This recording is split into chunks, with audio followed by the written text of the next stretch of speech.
Alright, let's go ahead and add our glossy coat to our play button. Now, you can add the same glossy coat technique to many different icons and buttons, and it's generally going to be the same concept.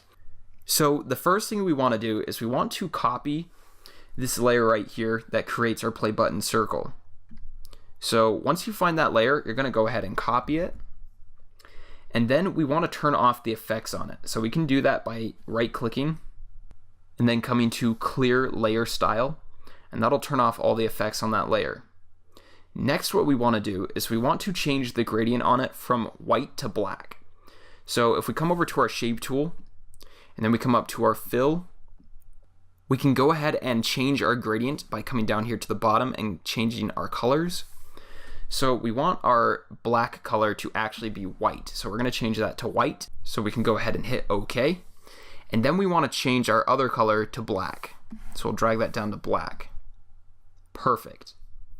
Next, what I want to do is I want to change the distance it takes for my gradient to happen. The way I can do that is by grabbing this bottom tab and dragging it over like so.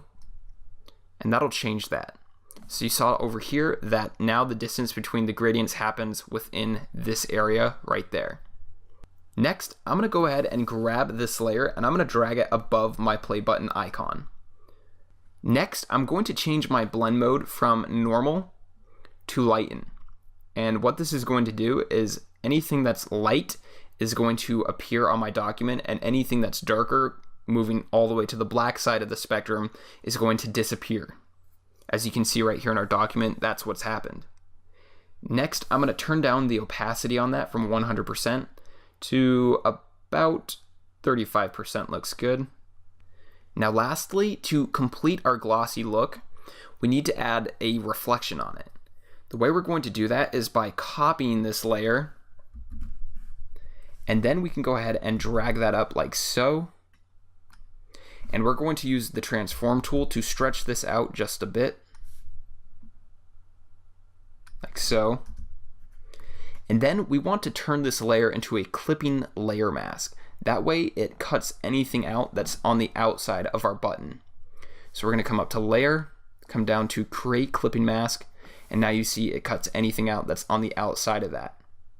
Now I want to turn my opacity all the way back up to 100 and see how that looks. I think that looks good at 100. So now it has that glossy reflection on it. That brings us to the end of this lecture. So your play button should be looking pretty good at this point. Let's do a quick review of what you've done so far. So you've laid out all of your shapes for your play button. Once you did that, you added embeveled edges to it so that it looked like it was actually three-dimensional. Then you added a glowing play button as well as these backlights that also look like they're glowing. You learned how to create a glossy effect for your button. Now in the next lecture, we're going to go ahead and animate this to glow and also rotate. Thanks for watching, and I look forward to seeing you in the next lecture.